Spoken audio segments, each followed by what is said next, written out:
Today, in the media conference with Lal Goel, which is brought to you by V4 News, Global TV, V4 Stream, Malnadu TV India, news गांव से संवाद सारोकार news, Bharat post news, organ donation India foundation, Gyan and Indo Gulf management association.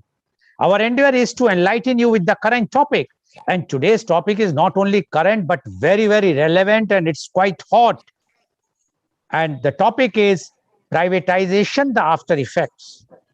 But before I will go on the main topic, I would like to inform you that today world is celebrating World Post Day. World Post Day happens each year on October 9th, the anniversary of the Universal Postal Union, UPU, which started in 1874 in Switzerland. The UPU was the start of the global communications revolution, introducing the ability to write letters to others all over the world. World Post Day started in 1969. Since then, countries all over the world take part in celebrations to highlight the importance of the postal service. October 9th was first declared World Post Day at the 1969 UPU Congress in Tokyo, Japan. The proposal was submitted by Sri Anand Mohan Narula, a member of the Indian delegation. Since then, World Post Day has been celebrated all over the world to highlight the importance of the postal services. Media conference with Lal Goel wish you a happy postal day. Now coming on the main topic, that is the privatization, the after effects. Privatization can mean different things, including moving something from the public sector into the private sector. It also sometimes used as a synonym for deregulation when a heavily regulated private company or industry becomes less regulated. Government functions and services may also be privatized, which may also be known as franchising or outsourcing. In this case, private entities are tasked with the implementation of government programs or performance of government services that had previously been the purview of state-run agencies. Some examples include revenue collection, law enforcement, water supply, and prison management. Another definition is the sale of a state-owned enterprise or municipally owned corporation to private investors. In this case, shares may be traded in the public market for the first time or for the first time since an enterprise's previous nationalization.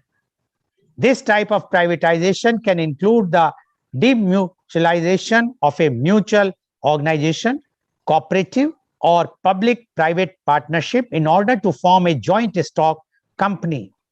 Separately, privatization can refer to the purchase of all outstanding shares of a publicly traded company by private equity investors, which is more often called going private. Before and after this process, the company is privately owned, but after the buyout, its shares are withdrawn from being traded at a public stock exchange. The Economist magazine introduced the term privatization during the 1930s when it covered Nazi Germany's economic policy. It is not clear if the magazine coincidentally invented the word in English or if the term is a loan word from the same expression in German, where it has been in use since the 19th century. The word privatization may mean different things depending on the context in which it is used. It can mean moving something from the public sphere into the private sphere, but it may also be used to describe something that was always private but heavily regulated, which becomes less regulated through a process of deregulation. The term may also be used descriptively for something that has always been private but could be public in other jurisdictions. There are also private entities that may perform public functions. These entities could also be described as privatized. Privatization may mean the government sells state-owned businesses to private interests, but it may also be discussed in the context of the privatization of services or government functions. where private entities are tasked with the implementation of government programs or the performance of government services. Galen in Metzager has written that private entities in the US provide a vast array of social services for the government, administer core aspect of government programs, and perform tasks that appear quintessentially governmental, such as promulgating standards or regulating third-party activities. Metzager mentions an expression of privatization that includes health and welfare programs, public education, and prisons. Post-independence, India has mainly remained a conservative economy that allowed only restricted and conditional entry of the outside world. But now the Indian economists have understood the importance of coming together with the global economy for growth and efficacy. India is a mixed economy where private and public sectors coexist in leading sectors like banking, telecom, road transport, education, healthcare, and manufacturing, etc.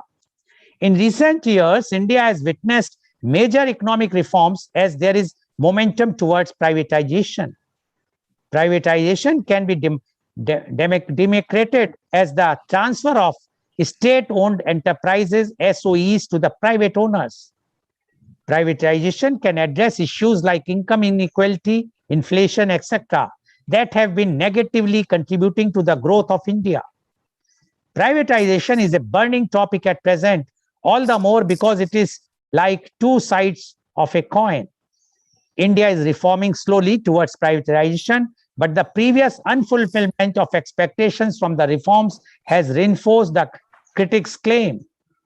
India started liberalization drive in 1991 under the finance minister, Dr. Manmohan Singh, but the political climate has not been too favorable for privatization.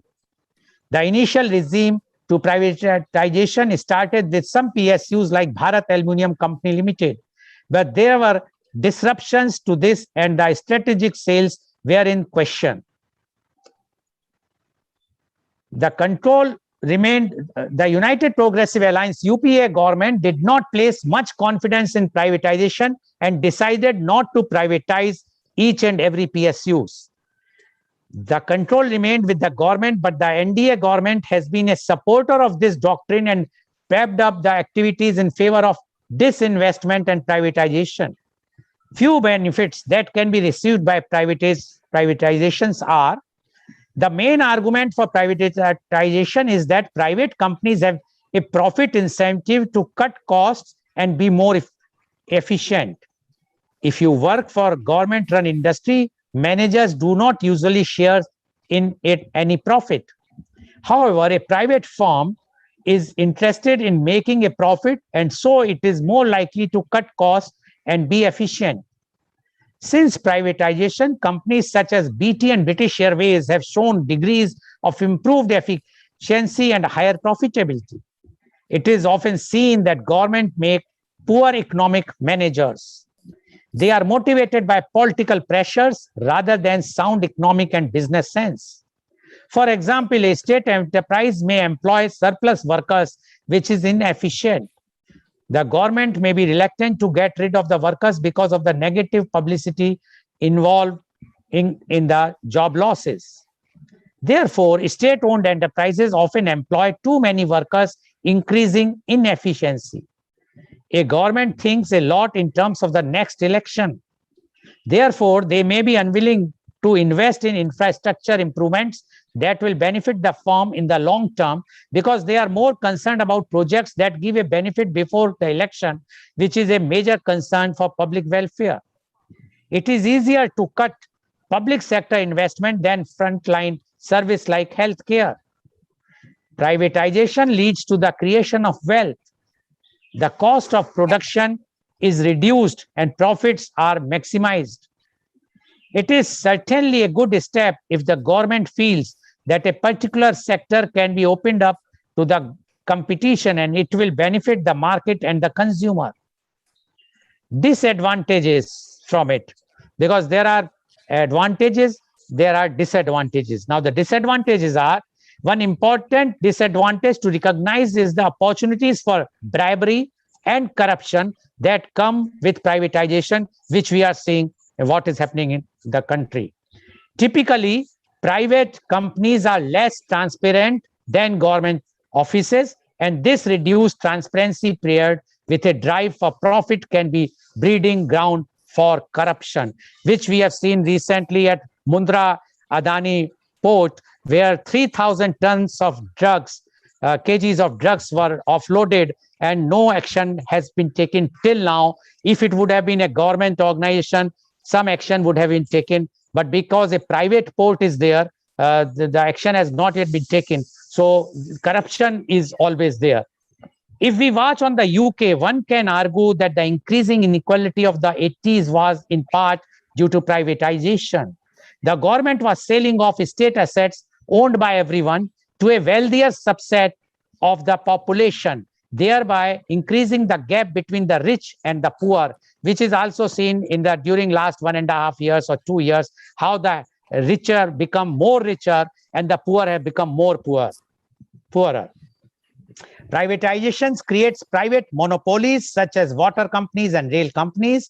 These need regulated to prevent abuse of monopoly power, which has been seen recently how the Facebook and the WhatsApp was closed and everyone was amazed what is going to happen. And in India also, because the telecom companies are now mostly private companies, it's very, very scary. If all the companies, there will be a blackout, what is going to happen to the country?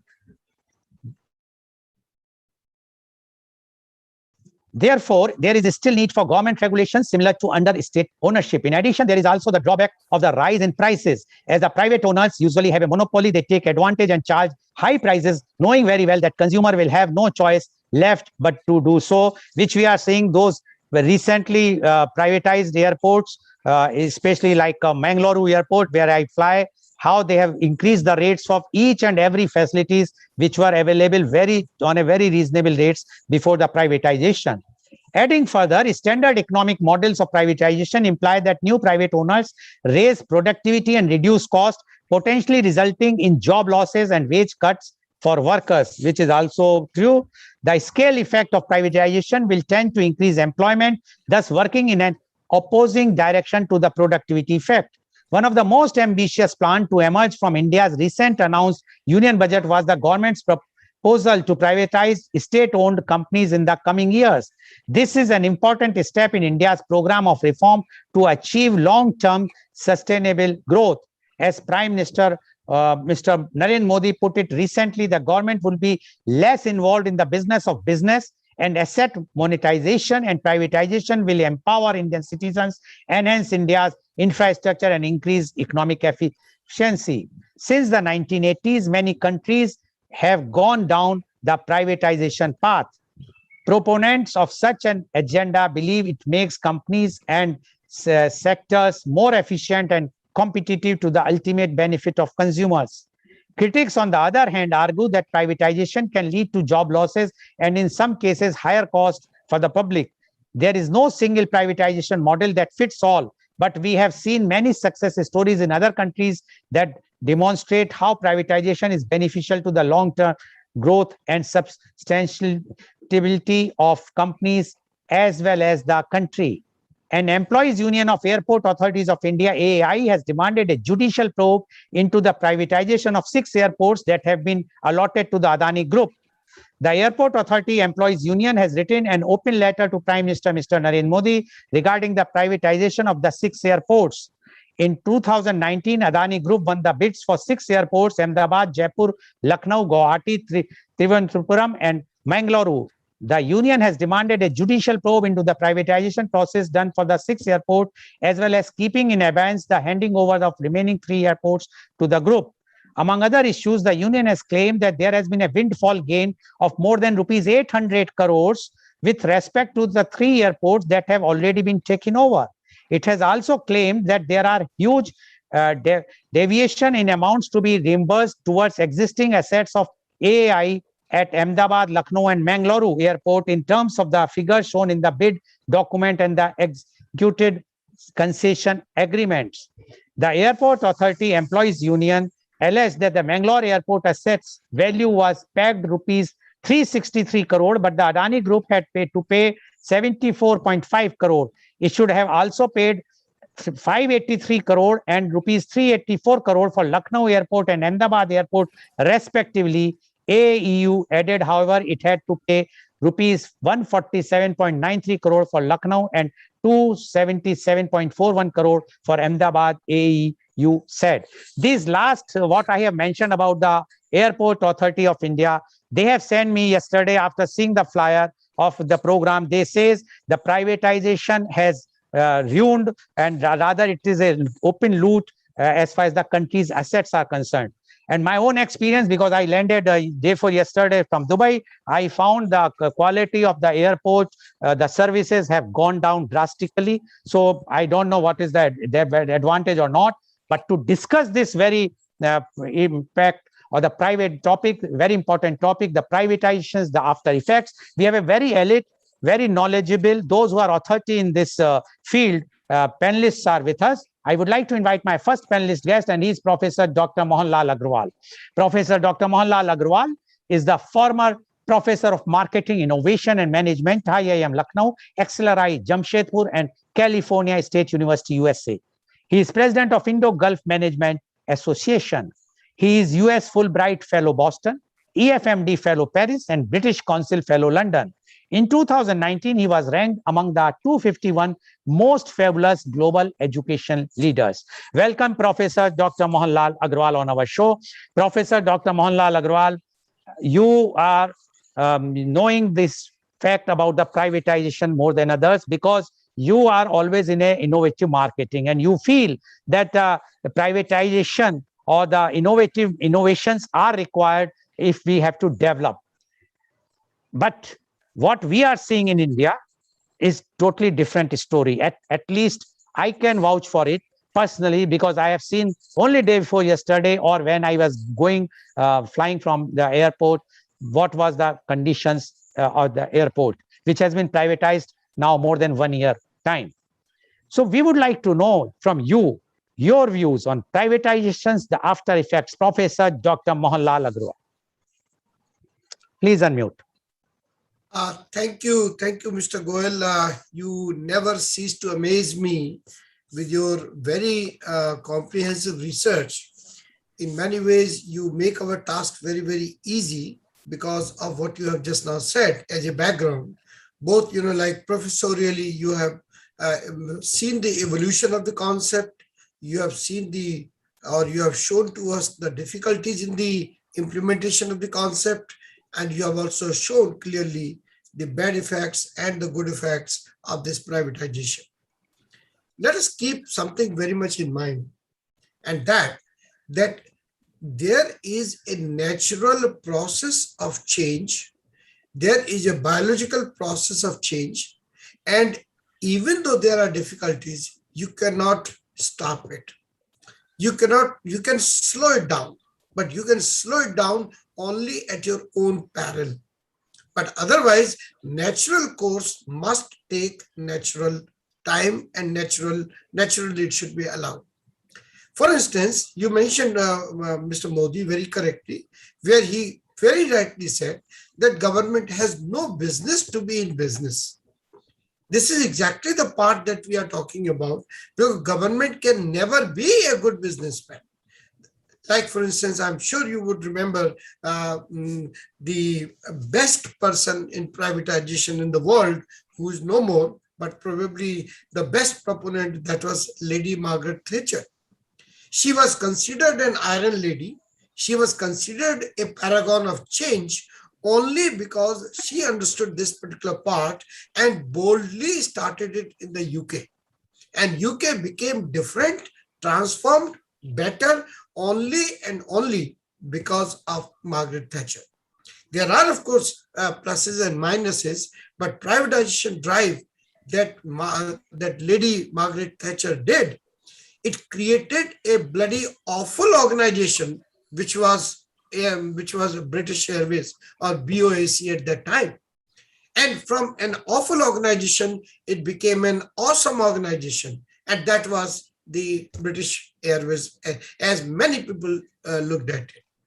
So I'm just trying to talk about privatization from the biological and natural point of view, not from political point of view. If you also see Reagan, who followed this particular thing, he also said that government does not solve the problem. Government is the problem. In other words, wherever government is, especially in the business, problems are created. Whether it is corruption, whether it is bureaucracy, the things which you mentioned about Adani, the things which you mentioned about other things, they were far more prevalent when it was in the government thing. Because the judge, jury, and accused cannot be the same person. There have to be three persons because there are three different roles. And if you put all those three roles into one, then judge will become jury, jury will become accused, or the same way, the other way around also, that accused will never be taken care of in the business. So that's a very, very, debatable point, which we can discuss at, in some other context also. But if we look into the privatization, since 2006, $2 trillion worth disinvestment has taken place in the world. Or maybe, in fact, it could be more, but my data is a little bit dated. So I wouldn't say outdated, but dated. That $2 trillion, and the biggest contributors to this $2 trillion economy of privatized economy has been China, has been India, has been many other countries, but these two take the cake. Now, in the case of China, what you are seeing in China is only because of privatization, because the government is freed from the stone around its neck, which is paying money for something which is not working.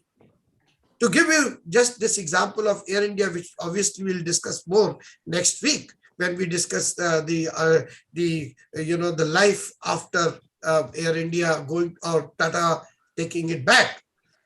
Government is spending 20 crores per day. 20 crores per day, it is losing money on this since 2009. Which government can afford that? Which rich government can afford that? Never mind India, which is not rich anyway from the government point of view. So as a result, it doesn't make sense that you continue to do what you are doing, even though you are doing a bad job. And if you mentioned about airports, I also have seen airports where they were state as well as privatized. The privatized airports, whether it is Hyderabad, whether it is Calcutta, whether it is Mumbai, they are much, much better. Now the question happens that, are there some effects, after effects? Yes. Let's take some effects from the stakeholders' point of view. Very simple. The biggest stakeholder of any privatization is the government itself. Government doesn't have to bleed money on something which is not its business, neither it is core, nor it is central to its philosophy, nor it is central to its governance. So what it happened? Why are you spending money where we all the time we are talking about core competence? Why are we talking about something where we have no competence? So as a result, what happens? We will be saving money, and that money can be brought back into the mainstream to help wherever people cannot be helped by private sector, providing them, let us say, scholarships or education scholarships if they cannot afford higher education. So this is number one benefit to the government, that government gets money and government gets savings from. Government doesn't have to borrow it also. You and I both know that how this balance of payment crisis led to sending the gold, physical gold, from India to UK in 2 planes when Chandrasekhar was the Prime Minister. Why? Because Bank of England would not accept letter of credit issued by the government of India. And that is how this privatization drive happened with the, both Narasimha Rao as well as Dr. Manmohan Singh. The second stakeholder is the customer. Customer gets wider access, wider availability, and much better customer service as a result of this thing. I joined XLRI in 1984 and I got my first landline in 9 years. In 9 years, I got, and only thanks to one person who was in an oil sector. And he was in my evening student, and I can never forget that story. When I mentioned this particular thing to him in the class, he said, "Sir, you will have your phone tomorrow." I had my phone tomorrow, and I asked him, "How did you manage it?" I'm a professor in XLRI in Jamshedpur, and I could not manage in 9 years the phone line. He said, "Don't worry, you got the phone?" I said, "Yes." But I said, "How did you give it to me?" He said, "Because I gave him a gas connection. Since he was in the petroleum company, so he gave the gas connection to them." Isn't it a nexus of corruption? Isn't it a nexus of something? Now, look at the gas prices also, how they have evolved over a period of time. So from consumer point of view, consumer gets competition, consumer gets better service, consumer pays, as you use the word reasonable price. I will use the word fair price. Fair price means what is it costing at a reasonable, decently cost estimation, and then you charge that. So that is the second benefit which goes to the customer. The third is the society itself. Society needs to get some kind of continuity of wealth creation. Public sectors are not creating wealth. They are only creating employment in many cases. They are creating some other things, but not necessarily wealth. And that was the thing which flawed the policy of Nehru when in 1956 he brought this concept of socialization of Indian economy. The fourth beneficiary, or at least the stakeholder, is the global world. Global world needs to connect with the local industry. When local industry is either protected or under the tutelage of the government, then the connection becomes very difficult for global firms also. They can deal with individuals, but or individual companies, but dealing with the government is very, very hard. So as a result, the industry becomes localized, or I would say very, very low level, and nobody wants to deal with them. That is exactly what happened with India also. So from all stakeholders' point of view, privatization is the right thing to do. But every right thing also has bad consequences. One bad consequence, as you very correctly mentioned, that private people can be guided by what is known as, the profit maximization. I wouldn't use the word profit maximization. I would rather use the word wealth maximization. That they create wealth, and that wealth is created, used for further investment, like what has happened in the case of Reliance Group or Adani Group. Of course, there are corruptions, but where are the corruptions? Not in the government and public sector organizations also. So therefore, wealth creation is the first benefit that they do. But there is a little bit of, problem, and that problem will be in terms of whatever they do, people start questioning that. Nobody is asking investigation into how government did not give Air India when it was profitable. Why did you give the Air India when there is no option left? In a way, this particular, Air India has been sold only for 2,500, even though they paid 16,000 or 17,000. But out of that, remaining is for, pay off the debt. So therefore, clearly we are talking about that we are privatizing when they have become sick. It is my very, very clear view that privatization should be done when they are having value, so that you can get more money out of it, and that particular money can be given back to the society. So to sum it up, and this is where I will stop, that to me, this privatization is not an India-centric thing. It is a global phenomenon. Second, privatization is a good thing. Third, privatization, when it is executed, creates some pangs in the beginning, but it is wonderful for medium to long term as far as the society is concerned. That is my humble view, and I give it the mic back. Thank you, sir. Thank you very much, Professor Dr. Mohanlal Agrawal, for giving your very, very strong views in support of privatization.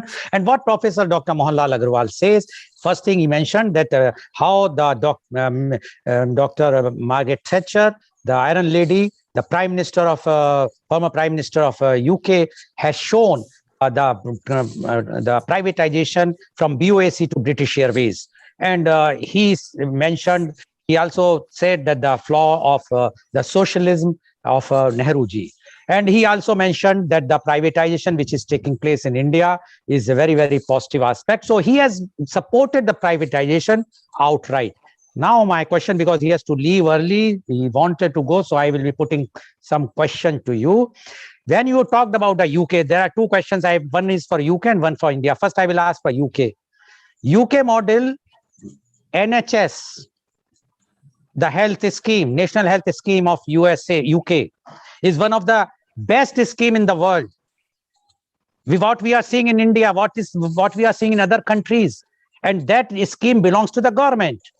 And if privatization is so successful, why the medical colleges, which are mainly run by the private players in India, are failed during this COVID time in India? They failed. They charge lots of money from Indians, and why the UK NHS has shown the reality during the COVID time. So if you say the privatization is the only answer, my question is then why the British people have not privatized NHS till today? Professor Dr. Mohanlal Agrawal, the next question will be for India. Sir, it was a political question. I was there at that time in UK when this Margaret Thatcher issue was dealing with. I was also, in fact, a beneficiary of some of the shares that I had bought of British Petroleum and British Airways at that time. But it was a political question, which she did not want to deal with one by one. Whether NHS would have been better or worse, it is just a matter of conjecture because we do not know what NHS would have been had it been privatized. But it is just a matter of opinion at this particular moment about NHS, because I have also seen NHS, you have also seen NHS, you have experiences, so I have also experienced for 3 years there. Yeah, the elective surgeries don't take place easily. Elective surgeries, people have to wait along. Why English people have to come to India to get their eye cataract and all those particular operations done, if this is such a wonderful thing? If NHS is such a thing, why British people are coming to India to get medical care? There must be some reason for that also. So I would say political question. Okay. You have termed this a political question, but the experience worldwide says that the NHS is providing the best service, and that too free of charge for everyone. And now my question There's comes nothing to free, sir. Taxpayers pay the money for it. here also we are paying in India also we are paying tax, lots of tax, and we are not getting any services. I am sure you would like not to go to a civil hospital in any of the district. You will not even stand there. The smell will foul smell will run. That is what I'm saying, sir. Give it back. I'm coming to the point. Now you have criticized about the socialism of Nehru. You have to understand one thing: all are not rich like you. India is below rich like us, below poverty line, more than 70%. Who is going to take care of them? Joblessness, country, and the private players are definitely they have to do the business. So they have to make the money. One moment, Doctor Agrawal, please. No, I mean you're making a statement. I'm coming to the question. So when they have to make the money, they have to see that less and less number of persons will be employed to take out the maximum output. Very nice. But what is going to happen to those who are not there, who are not getting any job? Now, my question to you is very, very clear. If we are talking of India privatization, what is going to happen to the public at large? Do we have any roadmap for this, or just we are selling our assets, which has been created for last 70 years, just to get the money to run the day-to-day expenditure of the government? If the privatization means that you just spend whatsoever you want on your public private thing and take the money by selling the asset, Professor Dr. Mohanlal Agarwal, is it correct So very according to you? actually, the answer is in your question itself, because when it is in the public sector, it is not making money. So why do we have to compare a loss-making thing into a potentially profitable thing? You have seen how that the largest employer today is a TCS, not Indian Railways. Indian Railways used to be the largest employer. Why it is outsourcing itself? And what has happened to railways? Nothing. So it is a But kind of a but Dr. political. Agarwal, So Indian Railways was running in profit. Indian Railways was running in profit. Indian Railways never ran in profit. No, no, it was there. No. I'm sorry. Indian Anyway, Railways we never will not ran in discuss this profit. point. My point is, even these airports, which has been privatized, they were running in profit. If we will take the case by case, these 6 airports which has been privatized. Anyway, thank you very much, Professor Dr. Thank Agarwal, you for very much. giving your Thank you views. very much, And ladies. Professor, Sorry, I have to leave. Otherwise, yeah, I will enjoy it. Thank you yeah, very yeah. much. Thank you, Thank you very much, Kelly. Bye, Professor Professor Dr. Reddy. Bye, Mohan Professor Agarwal. Vasu. Bye. Now, I would like to invite my next panelist guest, and he is Dr. Gary Smith. Dr. Gary Smith is the head of Incubation University, professor and entrepreneur at Dubai, UAE. He is developing and delivering innovative, creative, new academic courses, incubating, mentoring, training, and delivering workshops for students and working professionals and volunteers. He is a research paper writer and entrepreneur. Earlier, Dr. Gary was a Kodak Presentation Technologies, UK, Ireland, Middle East, and Africa. Welcome, Dr. Gary Smith, on our show. Dr. Gary Smith, you have heard what Professor Dr. Mohanlal Agarwal has said, and he clearly, very strongly supported the privatization, and he says the after effects of the privatization are always better for the society. Hence, the privatization is the need of the hour. We would like to know your views on the privatization, the after effects. Dr. Gary Smith, please. Yes, I'm not as pro-privatization as my previous friend is, because I think we all know the trickle-down effect really doesn't work. If you're giving and privatizing everything that was public and expecting that money to trickle down into the economy and recreate jobs, it's been proven that it's debatable if that happens. I lived through privatization in the UK, so I can give you a personal insight into this. Margaret Thatcher is always well received abroad, but if you come to the UK, she splits opinions very, very fervently, because the issue that we had, and you've got to remember that all state-controlled or state-influenced economies were state-controlled in the 70s. Up until the late 70s, all governments basically controlled or influenced heavily their economies. Now, in the UK, we used to have a car manufacturing industry. If you take a list of British companies in the 70s, there's a massive list. Now there isn't. Now, when we're talking privatization, if you're looking at it from a business point of view, then most people who teach marketing and business ask you to do pestle. Well, if you look on the political side, Margaret Thatcher was considered a revolutionary because she wanted to take away what was known as the nanny state. Now, her and Reagan in the US at the same time, and this was obviously out of economics because we had the oil crisis and the energy crisis that affected the UK, the US, and the Western world. And so you could say it was out of necessity. Thatcher's government created, and it touched upon what you said earlier on, lots of social inequality that is still prevalent in the UK today.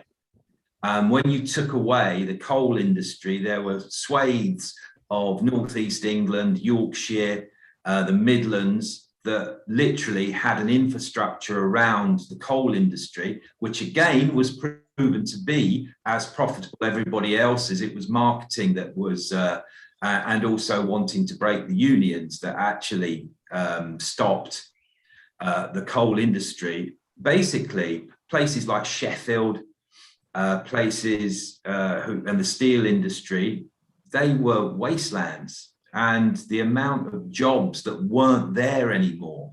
And you've got to remember the work that I'm in now, entrepreneurship, is attributed to Reagan and Thatcher, because the first entrepreneurial conference wasn't until 1982. So it wasn't a term that was used to describe people or academically. Nobody studied entrepreneurship, really. The word obviously originates from French, but the actual concept of entrepreneurship only really came into academia in the 80s. And we do have a great system, like you said, the NHS. Now, the NHS in the UK, if you're looking at it politically, no government is bold enough, or some would say stupid enough, to break up the NHS. Because it really is, if you're talking business, our unique value proposition. It's free at the point of entry. That's not to say that you can't get non-essential work done quicker if you go privately. That's obvious. You had quite a few systems were non-profit that allowed you to do non-essential work that took away from the NHS. So all the major work, as in most countries, is in the teacher training colleges and hospitals, and most of your real essential life-threatening work is in those hospitals, as it is in the UK. But even Thatcher couldn't and didn't dismantle the NHS, because politically, argue, a lot of people accuse her of selling off the country. And we've gone from, in the 70s, a manufacturing base to now having, well, more key. We still export, obviously, but ever since then, we have never exported more than we've imported. So we've always had a trade deficit. Now, that is not always a great thing. Like the country I'm living in now, in the UAE, despite being a very service-led country, they don't have a negative export. We still, from the UAE, export more than we import. The UK hasn't since then. So that puts pressure on the economy. We are now considered, and are, in the UK, a service-led industry. So fortunately, British education is still well considered in the world, hence me sitting here in a university in the UAE.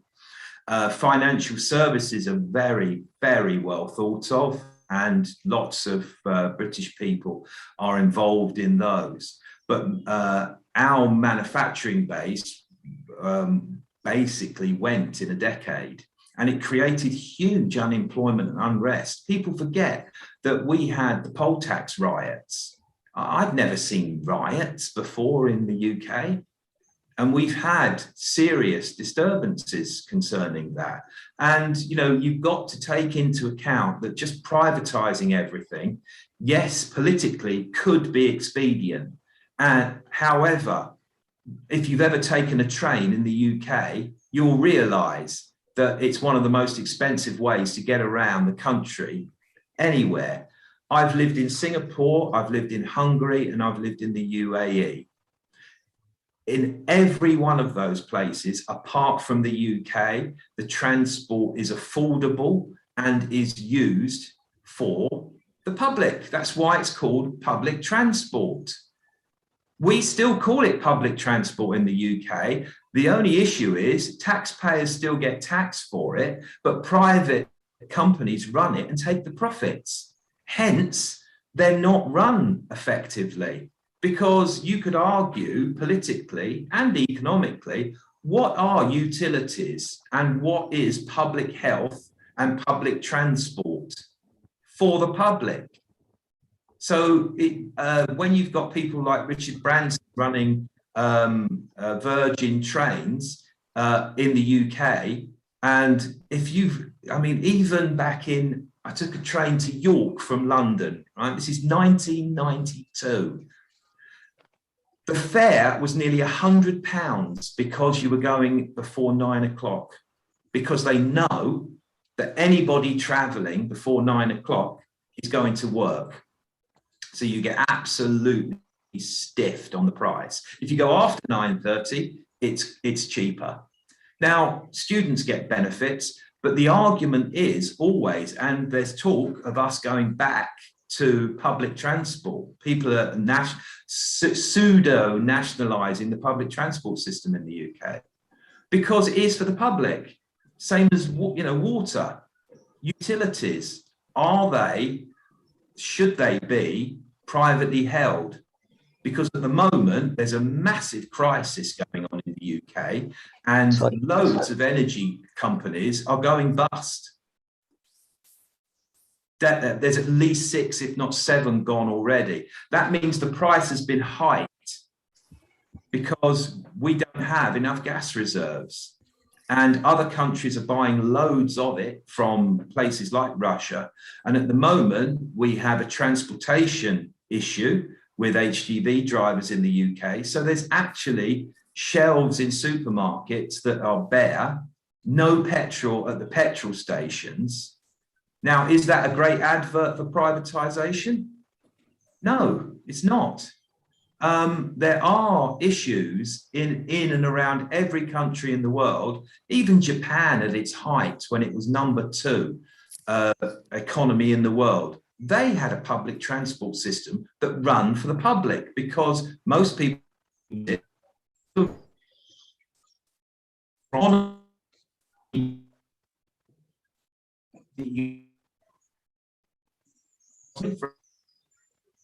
I think we have lost Professor Gary Smith. Your Professor Smith, we can't hear you properly. I think some network issue is there. No, we can't hear you. Professor Smith, I think some problem is there in your network issue. Something is problem is there. I think no, some problem is there. Anyway, I would like to summarize what Professor Gary Smith, he is unlike Professor Dr. Mohanlal Agrawal. He says, no, the privatizations are not as good as it was shown by Professor Dr. Mohanlal Agrawal. And he has given example of, no, Professor Smith, we can't hear you. I think some problem is there in the network. We can't hear you. Sorry? I'm not on mute. Now we can hear you. Yes. Okay, great. Yeah, please now, go the ahead. argument, when you're looking at it from a business point of view, people use pestle. So if you're looking at privatization, you probably should do the same thing. You know, politically, yes, it could be expedient. But economically, it's not that the streets are paved with gold here. It's not a be-all and end-all and a total solution for this. It really isn't. And sociologically, if you're looking at it, the problems it caused, particularly in the UK, in areas not necessarily in London, but in the North and the Midlands and the areas where the manufacturing base just went overnight and nothing was placed in it to replace that. Huge amount of jobs gone, which means people who are unemployed do not have any disposable cash. People who are unemployed need assistance. So then the government are having to pay more money to keep people who aren't working. There has to be a happy medium towards this. I don't believe that public ownership is the answer to everything, and I certainly don't believe privatization is the ownership to everything. You looking at British Airways, they were always a decent airways. They're actually worse now. British Airways a couple of years ago sold Marks and Spencer sandwiches on their aircraft. Do you know any other major airline that would do that? That's nonsense. It's the flag-bearing airline of the UK, and they're selling Marks and Spencer sandwiches on their aircraft. I found it astonishing that was the case. But also, public transport, I firmly believe, is called public transport. So because it should be for the good of the public. It helps move and transport goods, people, and people going to work. Make it affordable. It keeps cars off the road. It lessens petrol and diesel consumption and all the infrastructure that needs happening. If you've traveled in the UK around the M25, my goodness me, that can be a heartbreaking episode in your life. I've been stuck on there for ages. My house is not far from there. Public transport should work for everybody's benefit, not for the profit of few. And I've always believed that. And nothing takes me away from that at all. I don't think any other country believes differently. And Hungary is a very odd country. It's left wing 1 minute, it's right wing the other. But the public transport system is affordable. The public transport's affordable in UAE and in Singapore. And you can't accuse Singapore of being a communist state. You know, it's there for everybody. And I think privatization is a complex issue. And you do have to look at, research, you know, government funded research. Would COVID-19 vaccines been as effective if the research hadn't been done and influenced by government? The answer is no. It would have been sold at profit for people, because ultimately you're looking at big companies who are looking to put dividends back to their shareholders. There are certain issues in life which are more important than money, and health, transport are two of them. You could argue water and utilities. I mean, again, when bottled water came into the UK, most people laughed because we've all had our water out of the taps because it was ours. Now, obviously, we can't do that here in the UAE, but we get very cheap water because it's desalinated. But in answer to the question, it's a complex question, and my answer is complex. I don't believe privatization as a political answer is the golden ticket to everything. You have to look at the well-being and long-term health benefits to your economy and to your people. So I hope that gives you some sort of an answer from me. Okay, thank you very much, Professor Gary Smith. As Professor Dr. Gary Smith has very clearly says that this privatization is not only the solution, it should be a middle path between the state-owned or the private-owned companies. And he has given examples of how the UK is facing crisis now, even for the gas and the petrols because of the privatization. So he says, and that just to say that the privatization is the only solution is not correct. Paucity of time. So now I would like to ask question to Dr. Gary Smith. Professor Dr. Gary Smith, you are talking about the public transport. But in India, what we have seen, like Air India, as Professor Dr. Mohanlal Agarwal says, that we were losing so much amount every day. And the losses amount was about 71 crores, somebody says 71,000 crores, somebody says 1 lakh crores or so. So much money if the government is losing, so why to run the business? Why not hand over to a private party who is ready to give you some peanuts or some 2,500 crores out of so much investment? But at least you will have. Professor Gary Smith, are you there or you have gone? I think Professor Gary Smith is no more there. So no problem. I will like to invite my next panelist guest, and he is Dr. Mohammad Masood Ahmad. Dr. Mohammad Masood Ahmad is the director of MESCO Institute of Management and Computer Sciences, Hyderabad. He is a professor of management with 6 postgraduate degrees, MBA, MCom, MA Economics, MSc Psychology, MHSC Public Health, MPhil Management. He is the former director, Indo-US Hospital, Hyderabad, 2015 to 2019. He was principal of the Deccan School of Management, Hyderabad. and a former president of Association of Indian Management Schools, a networking organization of about 650 top national business schools, including IIMs, ISB, XLRI, MDI, and a member Executive Board Association of Management Development Institutions in South Asia, or AMDISA. Welcome, Dr. Mohammad Masood Ahmad, on our show. Professor Dr. Mohammad Masood Ahmad, you have heard two contrary views. First was of Professor Dr. Mohanlal Agrawal, who was supporting privatization left and right, while Professor Smith was not at all supporting it. Rather, he says that the privatization is not only looking for the money, not for the people. Now, we would like to know from you your views on privatization, the after effect. Professor Dr. Mohammad Masood Ahmad, please. Thank you, Mr. Lal Goel ji. Are you able to hear me? Yes, please. Yeah. At the outset, I would like to thank and congratulate the host of this event, the media conference with Lal Goel ji, and my fellow panelists, Dr. Mohanlal Agarwal, Dr. Gary Smith, and Dr. Narayan Reddy, who is a friend of mine from last 2 decades. It gives me immense pleasure to be the part of this panel, and the topic is private sector, the after effects. Usually in a panel discussion, we try to avoid the repetition, whatever other panelists, they made their point.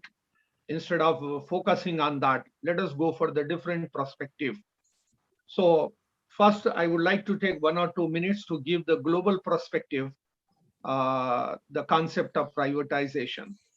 If we go for the United Nations listing of countries, there are about 193 countries listed out there. And if you see, there are different blocks in that list. If you take the developing economies, as a matter of fact, the 90% the contribution in terms of employment, it is because of privatization. So this is the global statistics, what we are talking. And you take most of the developed countries and even developing countries, we have few economic parameters, whether it is in terms of GDP or in terms of per capita income, in terms of HDI index, human development index, or ease to do business. So here what is happening directly and indirectly, the privatization is contributing about 70% for these parameters at global level. And then if you go for the listing of countries, if you go for the top 20, as per the economy or human development index, the scenario is more or less same. Now, I'm focusing on Indian economy. The Indian economy, usually we divide, it is the pre-2000 and post-2000. What happened before 2000 and what happened after 2000. Because when you talk about the privatization and other economic activities, mainly we divide into before 2000 and after 2000. If you see the era of 1990 to 2000, the contribution to the GDP in terms of private sector, it is about 66%. But there is a paradigm shift after 2000. Now we are in 2021, almost 2 decades we have completed. Now contribution of private sector in the GDP, it is 80%. So this is all okay. But as I've told you, I would like to focus on few areas in a different way. With my limited exposure of more than 3 decades, my main focus area is education sector and healthcare sector, being a professor of healthcare management. So what happened here, these two sectors, education and healthcare, they are known as the core sector, whether it is the developed economy or developing economy or underdeveloped economy. And apart from that, we say these two sectors are recession-free sector. What happens to the economy and what happens to the national calamities or even something like pandemic and all. So the sector like healthcare, no, it is the core sector, it will not affect. So these two sectors are very important. So when we talk about the privatization and public the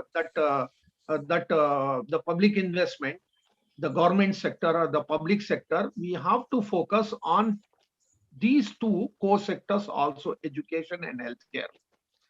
Now, when we are talking about the Indian economy, there is a lot of debate is going on from last 4 or 5 years. As you know, the last national budget, you would have seen that we have got the 3 trillion national budget, the total national outlay. It comes to 30 lakh crore, 3 trillion. And the debate is going on in the ruling government and opposition government that whether we can achieve the 5 trillion economy, that mark or not. Now, it has, irrespective of the political platform, it has become difficult after the pandemic last 2 years. The economy suffered a lot.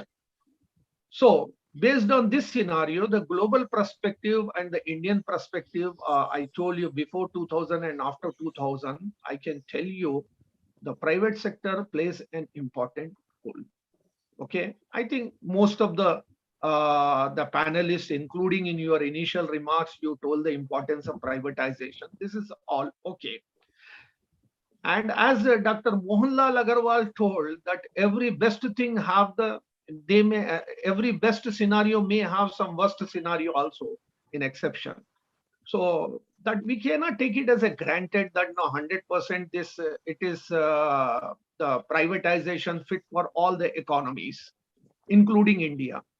If you see the historically, the India, right from the Indian Constitution, so when you see the Constitution, there also it is mentioned it is a socialistic pattern of economy.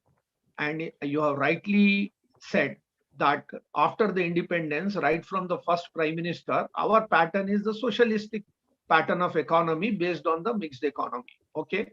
And more or less, no, we are focusing or we are copying the economic policy and philosophy of the Russia, whether it is the mixed economy or you can say that a 5-year planning, what you have started after the independence. So that's all okay. But what happened? No, after the regime of UPA, now we are in NDA. So there is a the debate and saying that no, we are going towards more and more privatization, whether it is good or not. So this I have given the general scenario. Now I am going for the specific point. What is my stand? So my stand, it's okay that you want to boost the economy, you want to grow the GDP, you want to generate the employment, and you would like to have the human development index high. That's all okay. And the private sector will help, we will agree. And particularly the employment generation, I'll agree. And it has got some challenges also.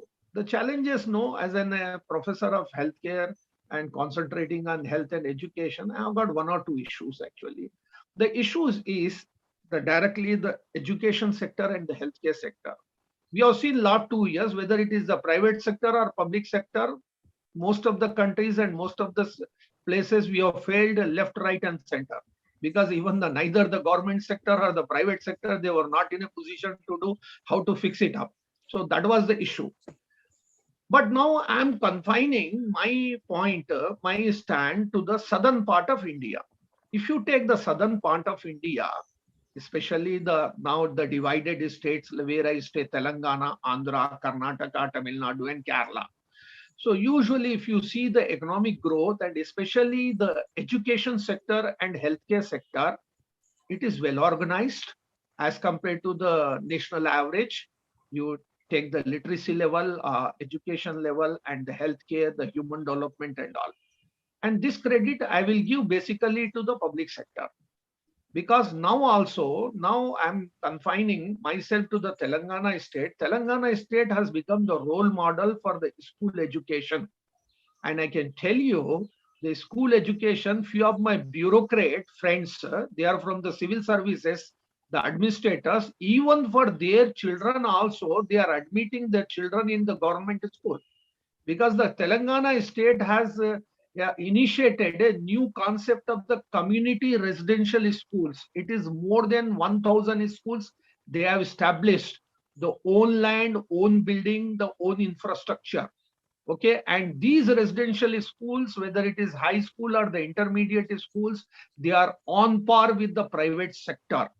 And I can tell you, surprisingly, few of the states, few of the regions of India, particularly the northern India and the western India, state governments, they want to have the replica of the education sector of Telangana, which is governed and controlled by the state government. And second one, the healthcare sector also, we had a lot of problem with the public healthcare sector and private healthcare sector. And I can tell you with authority that the most of the healthcare services, about 70% of the healthcare services in India are controlled by private sector. But still, I can tell you whether it is the primary healthcare or the tertiary care, it is the government, central government and the state government, they have to take the responsibility, and they have been taking the responsibility.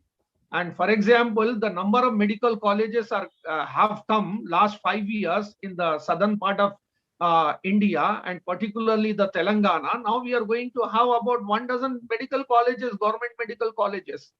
So what I am telling, private sector, it's good. We cannot stop it. It will grow. Okay, it will grow. It will grow, and globally it will grow even in India. But I have got reservation for the four sectors. We cannot ignore 100% the sector like education and healthcare. And I conclude these sectors challenges in 3A. 3A, the first A, I call it as the availability of the healthcare services and education services.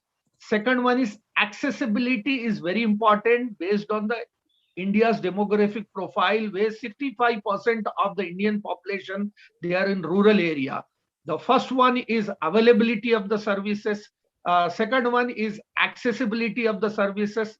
And third and very important, it is the affordability of the services, particularly in case of healthcare and education.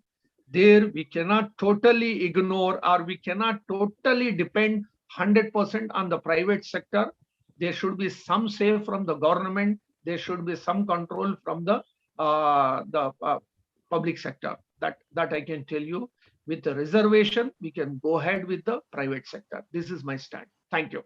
Thank you very much, Professor Dr. Mohammad Masood Ahmad, for giving your views. And Professor Ahmad has also gave his views contrary to Professor Dr. Mohanlal Agrawal, and he says the private is okay, but we cannot depend on private sector. And he has specifically mentioned about the southern states and especially Telangana, where he stays, and he says how the services, the school, the education is so well organized now by the government that even the top bureaucrats, children are going to that school. So it shows that the government, if the will is there, government can do wonders, even in the business, whether it's education or healthcare and others. And he has also mentioned that the private colleges or schools or the education sector or the health sector are good, but again, the exploitation, again, the money part.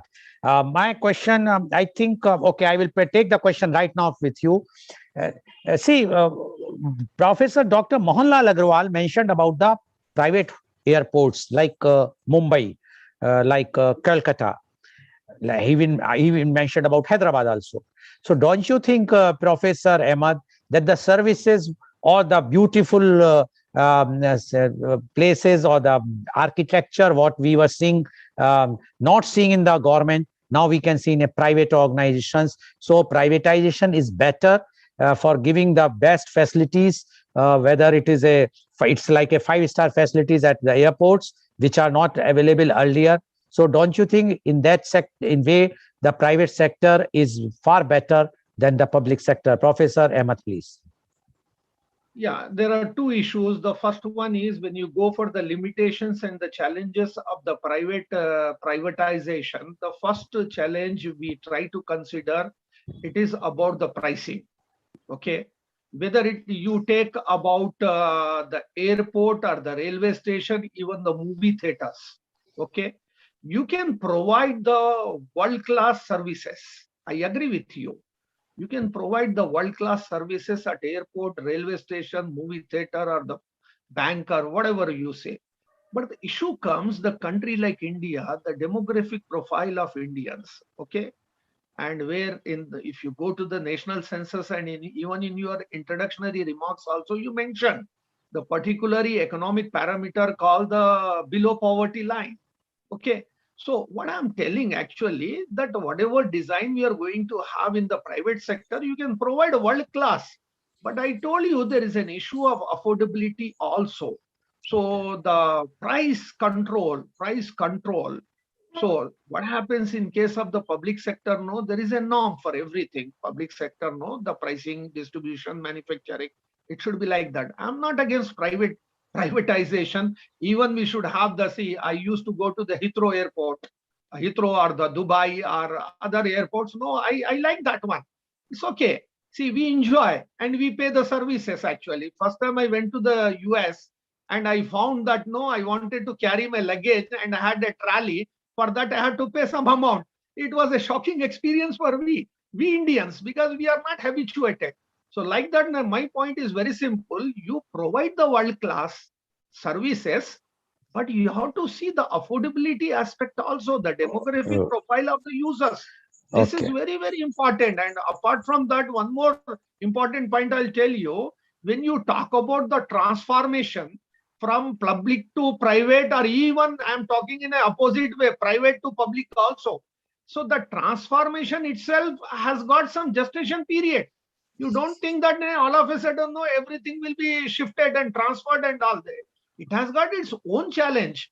So it will take a lot of time and all, but my say is that affordability is the important Okay. criteria for in this process. Okay. Thank you very much, Professor Ahmed. Now, I would like to invite my next panelist guest, and he is Professor P. Narayan Reddy. Professor Reddy is the director, Sri Vidya Niketan Institute of Management, SV University, Tirupati. Dr. Reddy has a doctorate in marketing management. He is having 35 years of teaching, training, and research experience. He is author of 15 books, including textbooks, reference books, and edited volumes on research, entrepreneurship, and marketing. He was the visitors nominee to Central University, Kashmir, Rajasthan, and also member of All India Board of Management Studies, AICTE, Ministry of Education, Government of India. He is widely traveled and visited number of countries. Welcome, Professor P. Narayan Reddy on our show. Professor Reddy, you have heard Professor Dr. Mohanlal Agrawal, Professor Smith, as well as Professor Ahmed. And they have given the views, except Professor Dr. Mohanlal Agrawal, who was vouching for privatization left and right. Both Professor Smith as well as Professor Ahmed has used very caution, and he says privatization is okay, but not that everything you will privatize and then tomorrow the question of affordability will come, and about the people, about the welfare of the country is concerned. Now we would like to know your views on the privatization, the after effect. Professor P. Narayan Reddy, please. Thank you, Professor Lal Goel, for having invited me to be part of this particular webinar. And the topic is also very, very important, contextual, and privatization and the after effects. I listened to my close friend, Professor Masood Ahmed, Mohanlal Agrawal, and Mr. Gary Smith. And of course, you have set the tone for the discussion very nicely. I would like to focus on four important aspects. First and foremost thing is the privatization itself. As we all know very well, after independence, first 25 years of independence India, we followed centric policy approach, neither this side or not that side. Irrespective of that, we have seen the consequences, and slowly the next 10 years, from 1975 to 1990, virtually for about 10 to 15 years, the political environment of the country was virtually in turmoil, and the situation, the economic situation, was neglected by the policy or the parties, rather than one party, parties in power. This resulted that India was forced out of forced to follow the privatization out of compulsion, not out of choice. So that's what I strongly feel, that Indian privatization is half-hearted and at the same time is very, very slow. As we know, the political mandate was very, very fragile. Therefore, the economic system of the country forced the political system to go for the deeper and deeper reforms in the form of privatization. And the public sector system in India virtually has become paralyzed and has become a white elephant. And this situation forced the governments to go for privatization of various sectors with contained restrictions. But we, the people in the country, wanted to see progressive development where efficiency can be the parameter and the result-oriented economic system. This resulted in initiating baby steps towards privatization initially.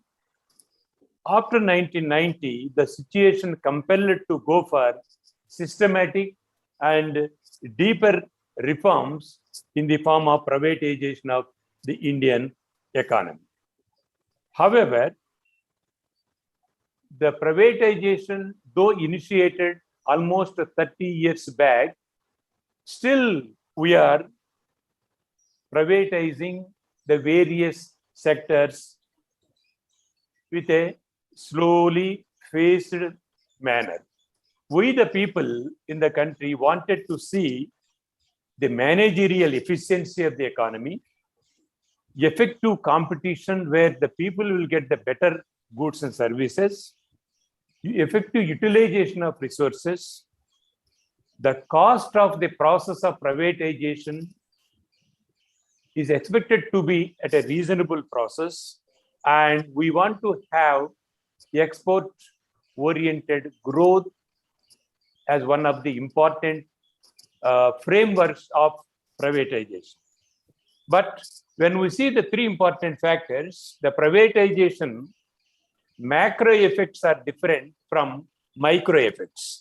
When we say that macro effects, the financial sector and its reforms, if we look at it, we are reasonably successful in providing access to funds to the people. The money circulation increased. The percolation of the money to the lower rung of the social strata is increased.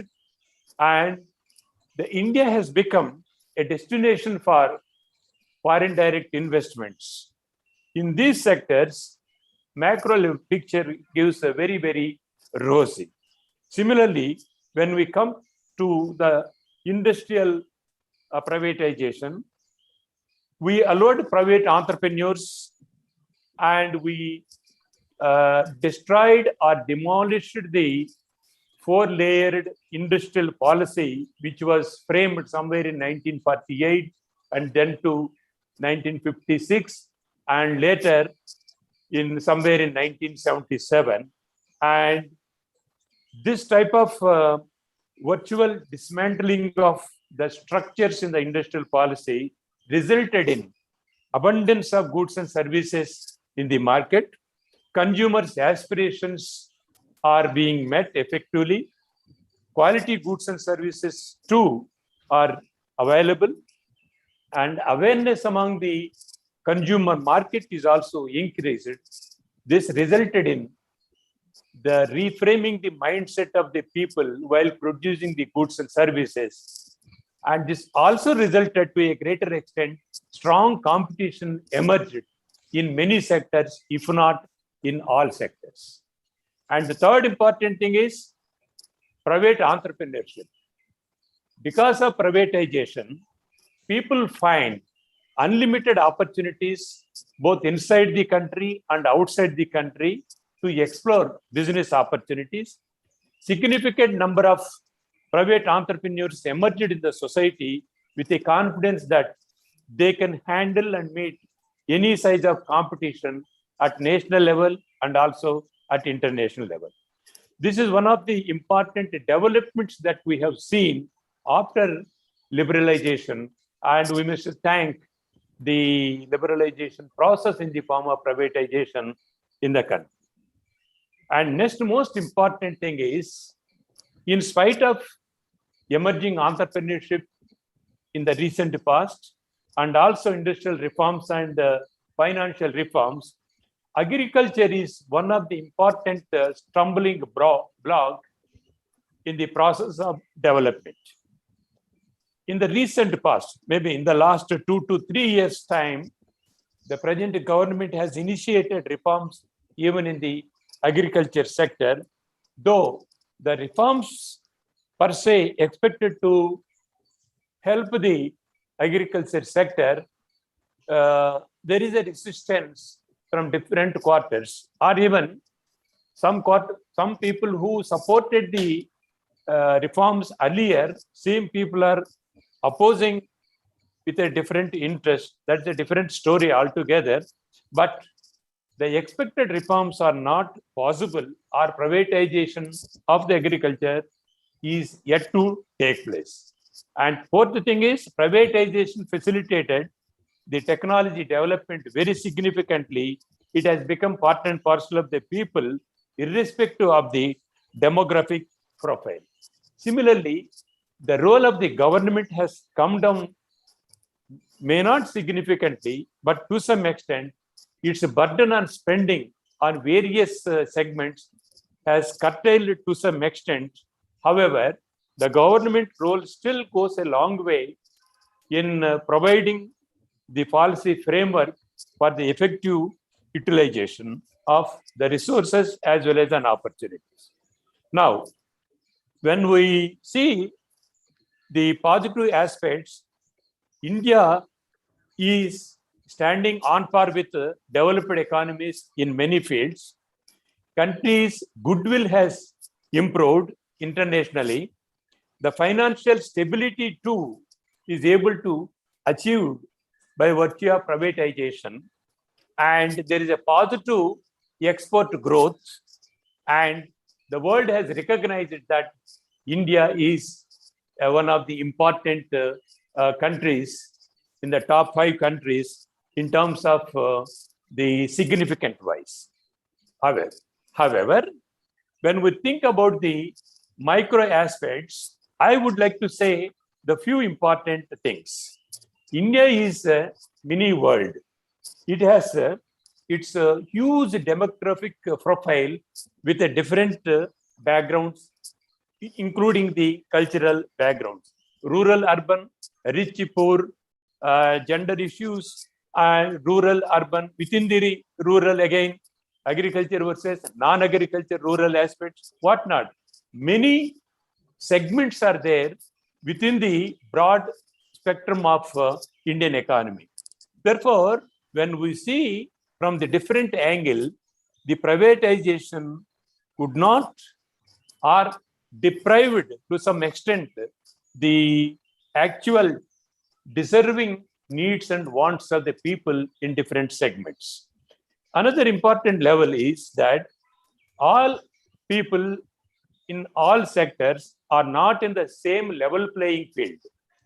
Therefore, privatization is having its own limitations. And there is in Indian environment, though we expected perfect competitive forces to play, unfortunately, monopolistic control systems are slowly emerging.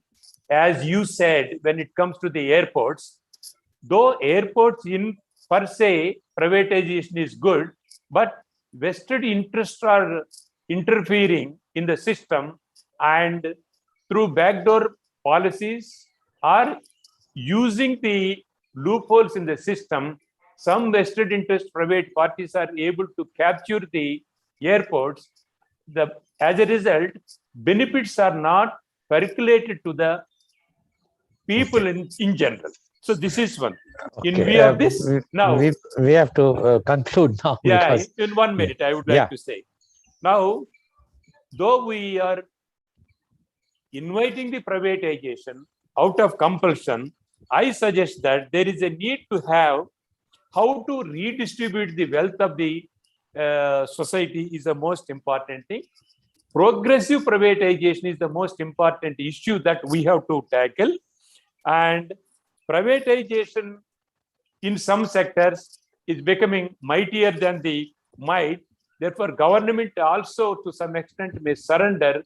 This will have a significant negative effect on the public, and level of maturity of the economy still not yet reached the acceptable level.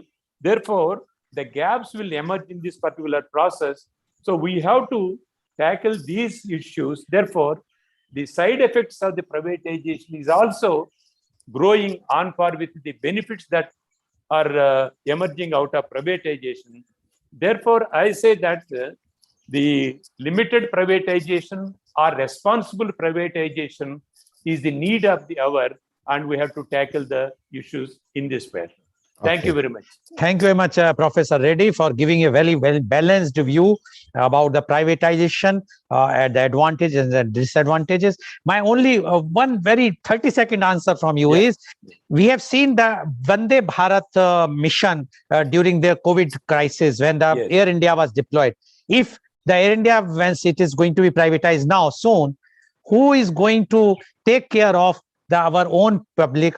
Or even I'm just giving an example of like Vande Bharat mission, how the Air India bought all the earlier the Kuwait evacuation and whatnot. If everything is under private, do you think the public will not suffer, or public will be suffering in case of such type of things happen in future? 30-second answer.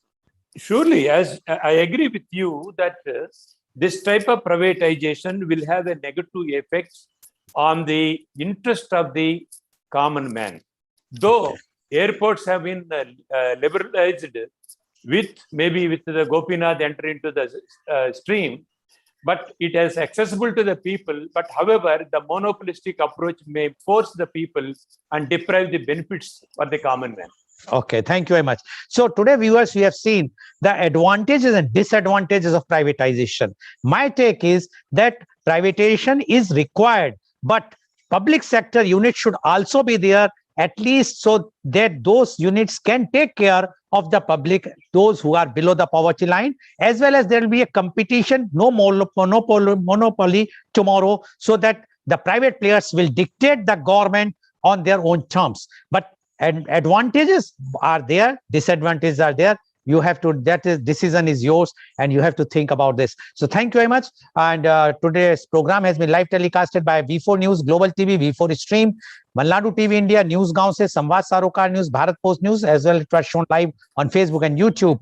And for this, I would like to thank Professor Dr. Mohanlal Agrawal, Professor Smith, and Professor Muhammad Masood Ahmad, as well as Professor P. Narayan Reddy, for giving their very, very forthright views. And thank you all the viewers for watching our show. And I'm sure today's program is quite enlightening, and it will open a new Pandora box to discuss whether the privatization is good or not. Thank you very much. Thank you all.